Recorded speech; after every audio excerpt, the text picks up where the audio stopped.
is KIC Radio.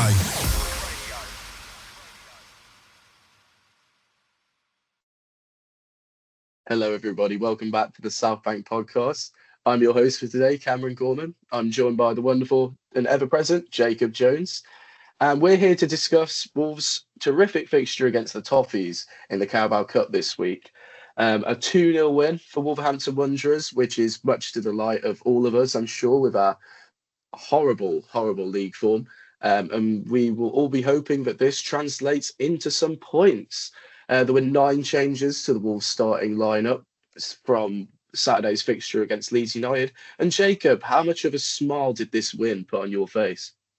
A massive one. I think anticipation was at an all-time low for this game from most Wolves fans, as was echoed by and shown by the attendance, of course. It ended up being a successful night for Wolves. Really unexpected. I was contemplating whether I wanted to even go, and I'm thankful I did, because it ended up being one of the more enjoyable experiences of the season so far. And Cameron, what a way to mark our 30th episode as a South Bank podcast. Definitely a nice milestone to be hitting for both the podcast and for that to be done on a winning episode. Would not have predicted that, but here we are. Pessimism has paid off for once because I am absolutely over the moon. Anyways, if we're about to get into the game, have you got any announcements you want to make, Jacob? About the game itself, or anything else? Anything can be the game. Quick plug on the social media. Keep tabs on our social media. Big things are coming. There'll be a lot more interactive stuff. Just before we get in to this podcast, I want to say that our website is now going to be more active again. We're going to actually knuckle down with the previews and reports like we should have been doing. And we're going to have a lot more stuff coming your way on X, on Instagram, on TikTok. So make sure you're following us on everything to keep up to date with the amazing stuff we're going to be doing. But yeah, but we're really excited to be bringing you more riveting content, and we can't wait to get into more as the season goes on. Now, Jacob, what were your initial thoughts on the lineup with the vast amount of changes coming into this fixture? Now, personally, my notable standouts were Sam Johnstone, who I thought was terrific and I think should be nailed on for a starting spot in the league now. I thought Krejci is just proving more and more why he's the modern regen of Romain Safes. And I was actually quietly impressed with Bellegarde yet again, may I add. I think he's proving to be quite consistent at the moment. But Jean Arias, I think, had the best game he's had in a Wolves shirt, mainly due to him finally being played in position by Vitor Pereira. Jacob, do you echo these thoughts or any differences? I've got a few other standouts. I want to start with John Arias. Shock horror. You play a player in his position, he plays well. But yeah, a lot better from Arias. I think a bit of a slower start to the game, but grew into it really well. Obviously, a fantastic shot for the first goal we'll get into. I thought Andre was the best player on the park for me on Tuesday. I thought he absolutely ran the show midfield, looking like the Andre we know, and it's been frustrating not to see him. But on a word on Andre, you mentioned Krejci, who was fantastic, and I almost like this in a way. Andre made a mistake in the early stages, and Krejci was not shy to get on him, to tell him that's not good enough, to tell him that he had a proper dig at him. We could see it right in front of us from where we were sat. And a part of me quite likes that bit of a leader, like, to get someone that we've been missing. And Krejci might be that. I thought Santiago Bueno, I thought Doherty were very good as well. And I actually want to give a shout out to someone that's been used a bit of a scapegoat unfairly, I think, especially against Everton. I think Marshall Renetzi in that midfield role did far better than when he's in that attacking role that we know he can't do. Would you agree, Cam? Yeah, I'd completely agree. I think it's shocking how these players seem to be reaping the rewards when they're played in their correct positions. It's crazy what happens when you play Krejci as the centre-back he is, Menetzi as the midfielder he is, and actually put Arias on the right. Shock. But will not complain about the end result that we got. Just to touch on what you mentioned about Krejci and his leadership, I think he has shown exactly why he's the right sort of profile we want to bring into this club. I think we've really lost most of our leaders over the last couple of years, and we really lack people who hold people accountable on the pitch itself. And Cressy, just since he even made his debut, has really been impressing me with how vocal he is. He's always shouting at his teammates, and I think he's honestly showing why he could be captain material. Obviously, I doubt that would be this season now, but looking towards the future, I think he's definitely worth a shout if he keeps this up.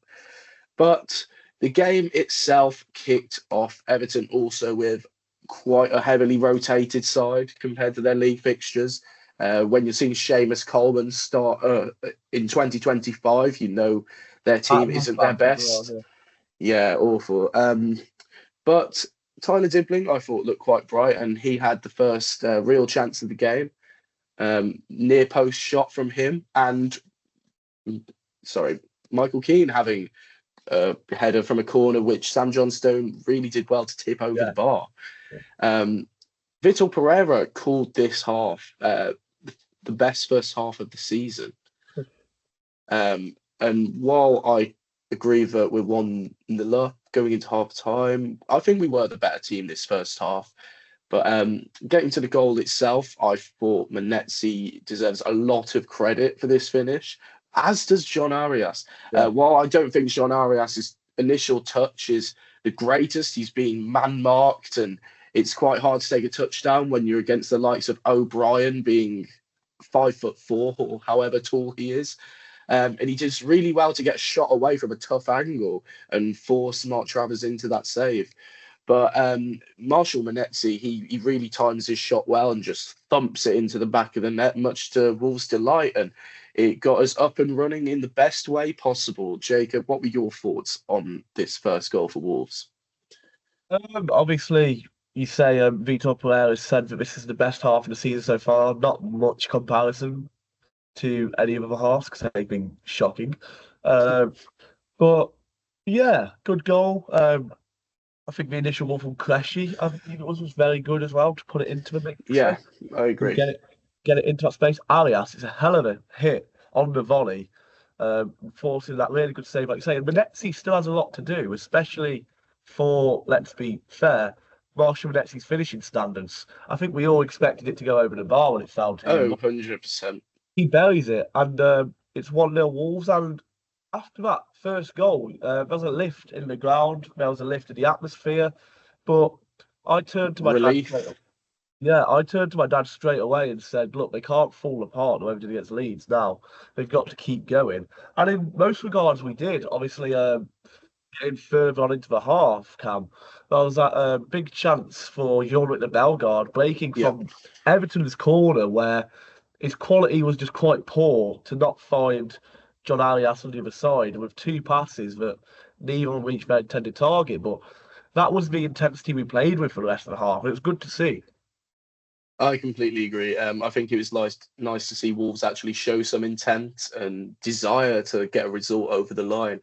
I'll get more onto some of that in the second half as I feel it's more appropriate. But I think Wolves looked, in general, for their performance in that first half, a lot more patient and a lot more composed. That's what really stood out to me. I'm not sure if you would agree.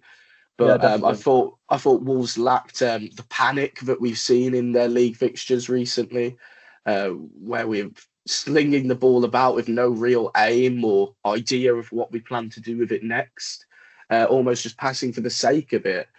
Wolves seemed a lot more comfortable on the ball, a lot more collected. But do you have anything else to add to the first half? Because other than that, we've got through everything pretty much. I thought Cressy again was really good at commanding his back line here. Yeah. I think my dad made a good point in the concourse at half time, actually. It'll be interesting to see Emmanuel do next to Cressy because if you cast your minds back to when Agbany first joined, he was in that good form. He actually quoted saying that he's really enjoys playing next to Matt Doherty because Matt Doherty speaks him through the game. And maybe he needs that bit of a calm down. Obviously, he's got Totti and Mosquera next to him, who don't really seem like big talkers. Perhaps Cressy will unlock the form in Emmanuel Agbadou, which obviously, if Agbadou is the player he was last year again, he has no worries of being dropped from his team. So hopefully this is going to be something that we're speaking about more going forward. But no, that's it for the first half, I think, Cam. I think the second half was a bit more talking points. Yeah, I would definitely agree. I really hope that that is the case with Agbadu. He's a player we all want to see reach back to his best form, despite his rocky start to the season. But yeah, this second half, Everton made a few subs at half time, with Carlos Alcaraz and Tieno Barry making their way for Beto and Kieran Dewsbury Hall. Um, Two changes which I thought helped Everton really get back into the game, may I add. I thought, along with their other early substitutions around the 58th, 59th minute, with Tyler Dibbling and Dwight McNeil making their way for Grealish and Iliman Ndiaye, I thought Everton pretty much dominated once all their subs came onto the pitch and really got themselves back into the game. But I was really impressed by how defensively resolute Wolves were. They didn't panic again, looked a lot more calm, and we weren't really too scared. It felt like having been against these players before very recently, Wolves had almost learnt their playbook and learnt from their mistakes, which was very pleasing to see for me at least. But Santi was booked around the 72nd minute, and then a subsequent free kick for Everton, proving to be their best chance of the game, I thought.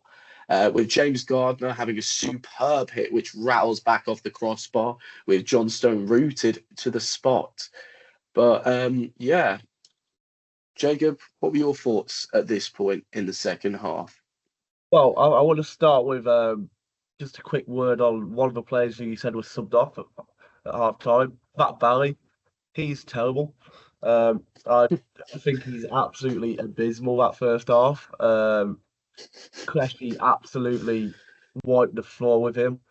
He was one tackle away from being sent off. He lost his head completely. Oh yeah, If you're an Everton fan looking at him, I think, wow, you've wasted your money big time on that fella because he is gash. But anyway, they bring on the big guns second half as expected. It pens us in a bit. But like you say, it was good to see us not crumble. I think a lot of that probably to do with, I know I'm sounding like a broken record, Cressy's leadership and organisation at the back. I think Doherty did a fantastic job on Jack Grealish when Grealish was introduced. But obviously, we did see us resort back to the back five, which I think was the correct decision. I Um, also think Andre played a pivotal role in all of yeah, this. He was really like just whenever anyone was out of position, having made gone to make the correct decision, albeit Andre'd always be there to mop up their yeah. mistakes. And he won every second ball this game, which is what frustrated us against Leeds, not winning them Yeah, second balls. I think Manetzi had a big part playing it as well. I think he ran himself into the ground as per usual, and he was often the outball force actually. Marshall Manetzi, he was often the one getting it out of him bad positions. I think the subs from Vitor Pereira this time were actually very good. Like I said, I've already mentioned going to the back three rather than the back four, getting the three centre backs on. And Tolu coming on for Strand Larson was a great idea in hindsight because I'm not only just talking about the goal, which we'll get onto later, because my word was it fantastic, but to have that player who's going to hold up the ball so the rest of your players can push out. I mean, Tolly was winning headers against Tarkowski and Keane at the back. That's not an easy feat to be doing, but he was bullying them about a bit. And so I thought the subs were really good that second half and really helped us see out the game. I completely echo your sentiment there. I on the point of Tolu, I completely agree with his hold at play. I think he offered a lot more than Strand Larson did throughout the game in that side of the game. But obviously, Strand Larson is coming back from that injury, which has kept him out for quite a while.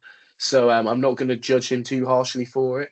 But I thought what Tolu offers physically is just so much more. While Strand Larson, I don't think he had the most service, um, if I'm honest. However, I wasn't expecting too much from him. I was more so just happy to see him on the pitch again and getting back to match sharpness. But these subs, like you say, we had Toku and Rodrigo coming on in the 68th minute. Much to our delight, I thought Rodrigo also put in a nice little cameo once again, really stretching that Everton back line. We had João Gomez enter the pitch along with Totti on the 81st minute. And then, about the 87th minute of the game, It was tea time for Wolverhampton Wanderers as Tolu has finally stepped up and got his first Wolves goal.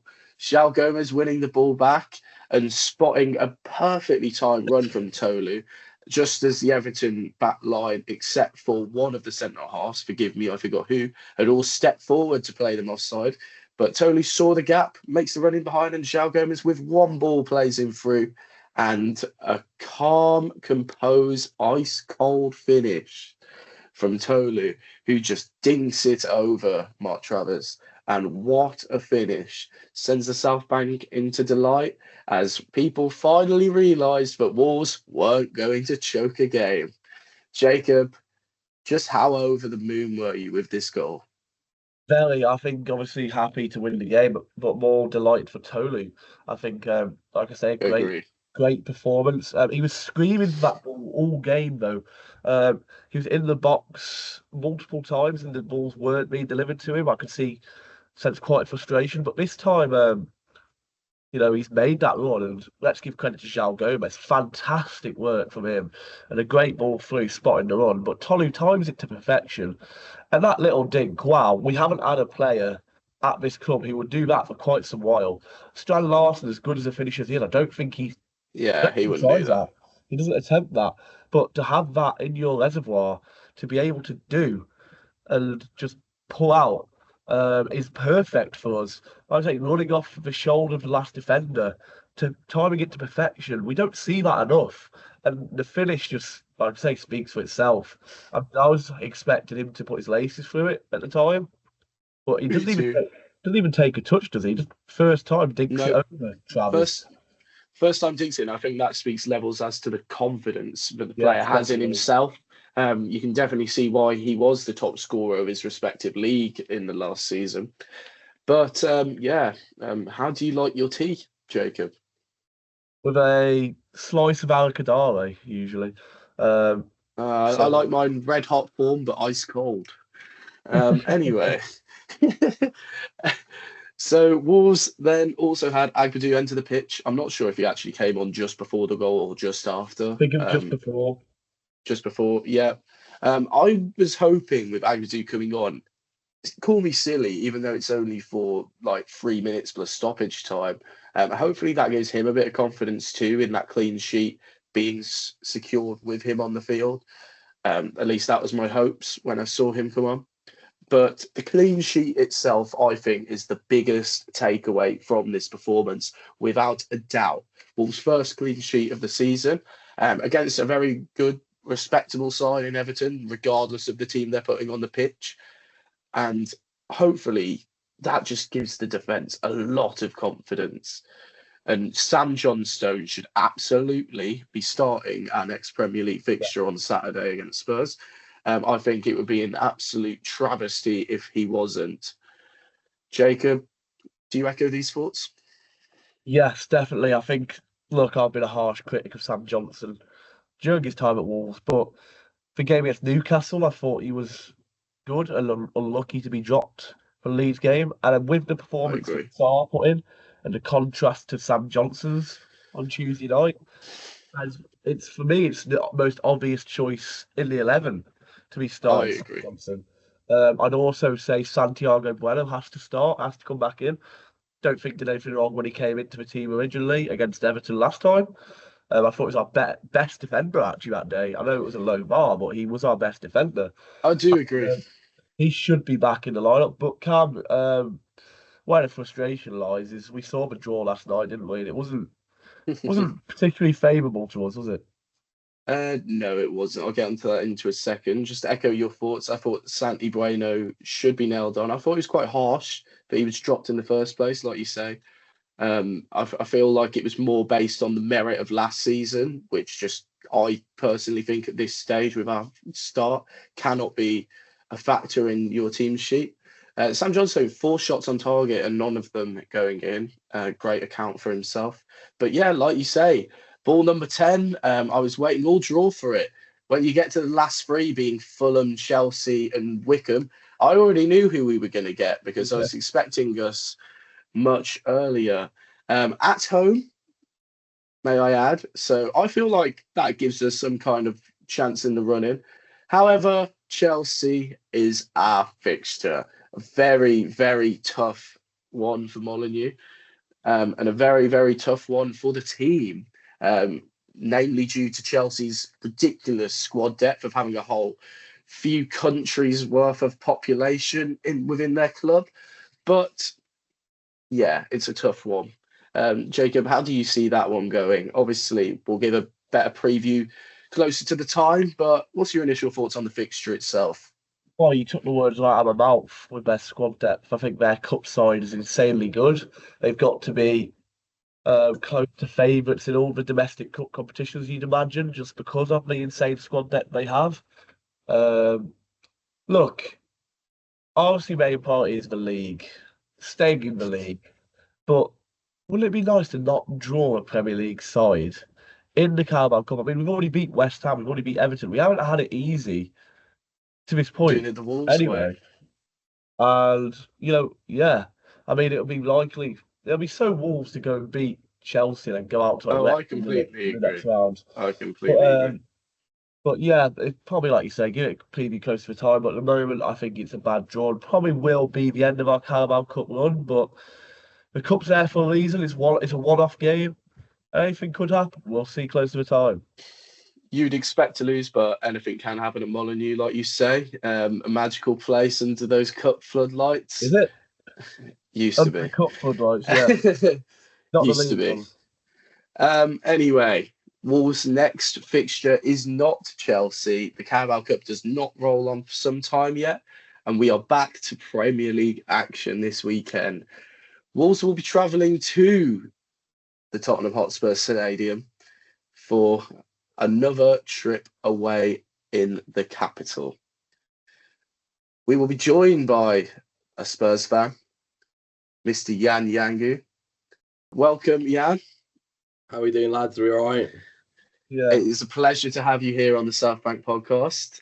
What are your thoughts going into Saturday, and what are you both most confident for against Wolves, and what are you perhaps apprehensive of going into this fixture? Well, I'll be honest. I'm very nervous for this one because you seem like a bit of a bogey team for us. Like, we've not beaten you in the league since we had Nuno, which that's like ages ago, and it was a Dele Alli penalty, which, if I'm not mistaken, we got battered that game and we should have probably lost. And then I think we played you in the cup and we drew. I think we went 2-0, and I remember Podence equalising. Yeah. But whenever we play you, we always lose, and even when we've been on a bit of a good form, on a good run. But yeah, I'm nervous. Even though we've been all right, I'm nervous for this game, I'd say. Now, Jan, if I can, I just want to ask how your season's been so far. Because it seems to be like 1 week you look incredible, like getting results against Manchester City and being the better team. And then other weeks, you're playing like Bournemouth, who granted are a good team, and you're looking miles ahead of you. So what's it been like so far for Tottenham? Well, look, we're starting a new era in a way. I mean, we're continuing the project, but it's all new at the same time. I know Frank came in the summer, we had a full pre-season with him, but we're still adapting. And it has been a good season. That Bournemouth game, though, like, I think to an extent we kind of needed that, because like Frank came out and said, yeah, we got that completely wrong. And it just shows at least the manager's first of all taking like responsibility for that, and we're learning from our mistakes. And like with the Brighton game, let's say this weekend, I think that was part of it, showing the change in mentality and a bit of everything. But I think it's been a good season so far. The only worry I would say is being about goal scorers at the moment with us lot. Yeah. Personally, I would say you've had a few injuries, though, in the goal scoring department with the likes of Solanke, which would have been a massive source of your goals, at least from the outside looking in. You'll know better. I also think the change of culture from going from Ange's crazy style of football into a more organised system with Thomas Frank probably is part of the reasoning for this. But what do you think the biggest tactical difference is compared to the Spurs side we would have been facing last season and the Spurs side we are facing this year? Well, I think the obvious is like last year, you knew what to do when you were playing us. There was only one way. Like Angeli had that one way of playing all out attack and leaving that space in behind. Where with Frank, the best thing with him is how he's flexible and he adapts and he'll adapt to who we're playing, but then also he'll be changing mid game, at the end, at the start, whether depending on how the game's going. So let's say we play yous and you're going all out attack, let's say, he'll change it up. So I think what you'll see, to an extent, you don't know what you will see with us. It all depends on how you'll set up against us. But I imagine we will try go for it and push you back. But who knows? If we go one up, we might drop back. And because one thing we have been is solid so far with Frank. We've kept 5 clean sheets so far. Where like last season with Ange, we were conceding goals for days. So yeah, I think that speaks volumes at the moment. I completely agree. What do you think Spurs' best 11 currently looks like for what we can see on Saturday? And who do you think we'll expect to start, given some of the players who were playing in your Carabao Cup fixture also this week?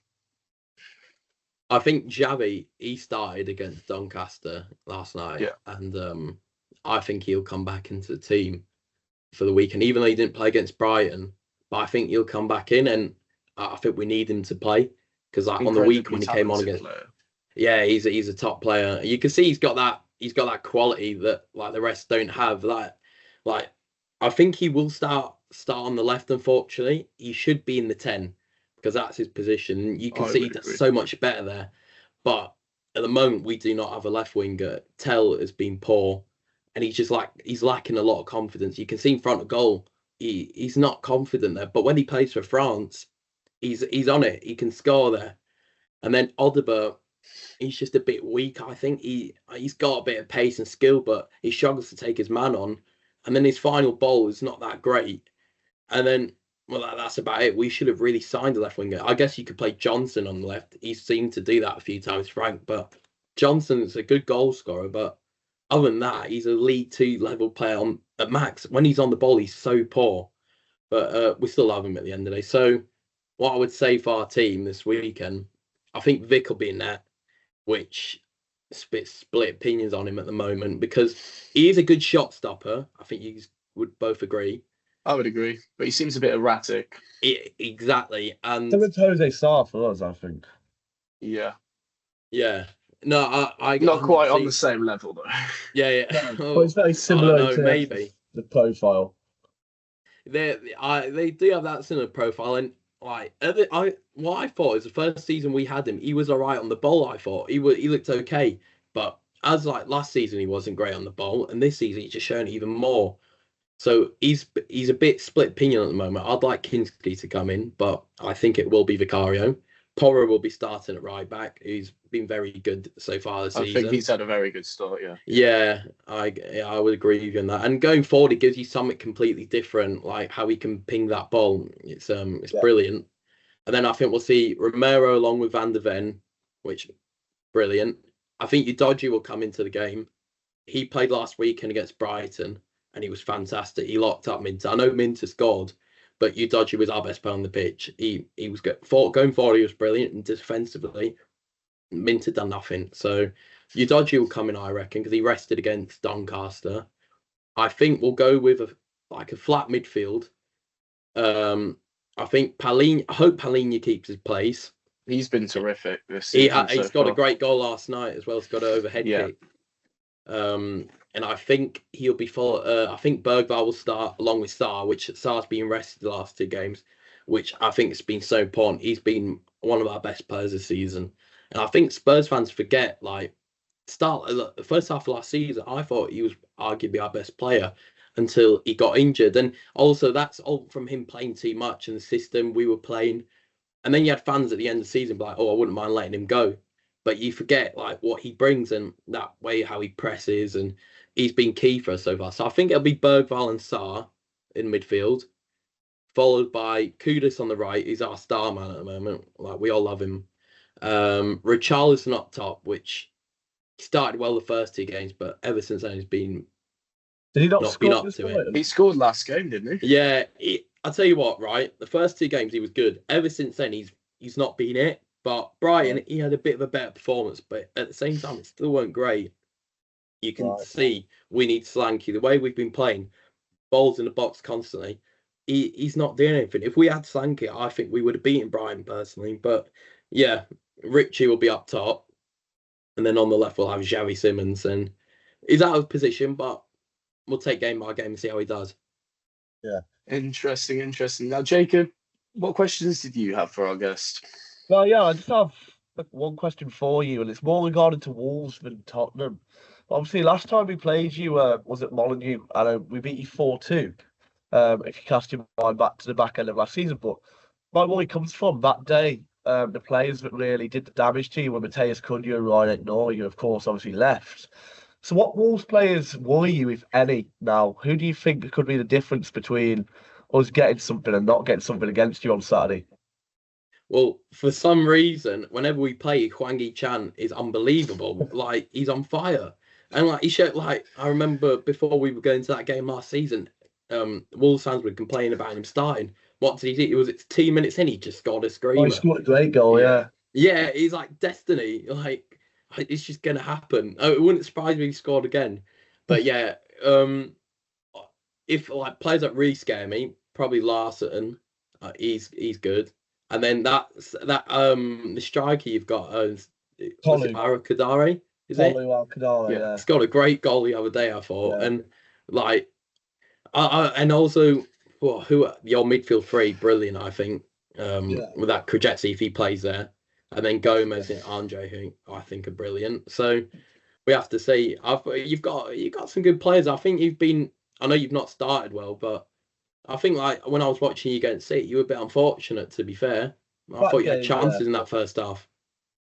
Yeah, before we went to goal up, we looked all right. That's probably, ironically, I know we lost 4-0. One of our best performances in the league so far, which speaks volumes to it. But yeah, I think that's all I have to ask Cam. I don't know if there's anything else that you like to ask, Jan.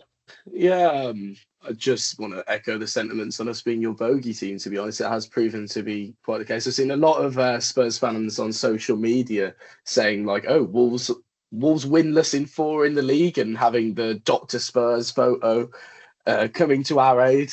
While I obviously hope that to be the case, I think you lot certainly possess a lot of quality.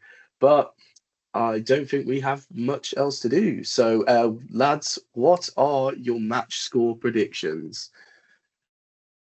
I'm going to let the guest answer first. Oh, pressure's on. Because I want to be optimistic, but I've just got a bad feeling. I do think you'll score. I think 2-1. Maybe we get another own goal. We've got 3 in a row at the moment. Let's make it 4. I'll take it. Maybe Agbadi on goal. Yeah, I was just about to say Back that. post from the corner. We'll take that. And maybe let's get Xavi off the mark and get him his first goal for us. And I think for you, let's go with Hwang Chan goal. A rare occurrence. I have to say, it might be treacherous, but I've actually got Xavi Simmons starting in my FPL, so I won't be too against that. I am going to personally go with the same result as last year's fixture, actually. I'm going to say it's going to be 2-2. That's just my natural instinct. I feel like Wolves have goals in them, but with your quality, we're always going to have the potential to concede a couple, especially with how flimsy we look defensively in the league. Jacob? There's no chance of Solanke playing, is there? He's not going to be fit. He's been training, but I don't think he would. Maybe he'd make the squad and come off the bench, but even then it's too early, I'd say. That changes so. Because we cannot deal with crosses into the box, so he would absolutely terrorise if he was playing. In my head, I'm thinking 3-1 to Spurs, but I also have a bit of a sneaky suspicion we might nick a 1-1 draw. Maybe a late on Tolu goal or something. It might be tea time again for Wolves.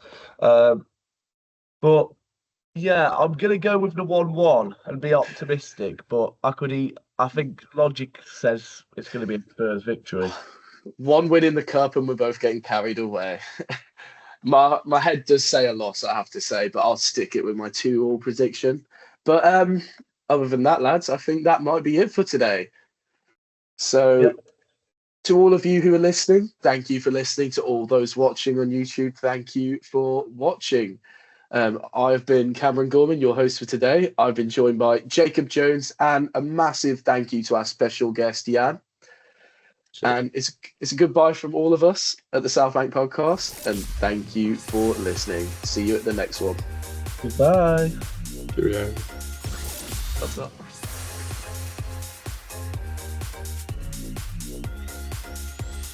This is KIC Radio.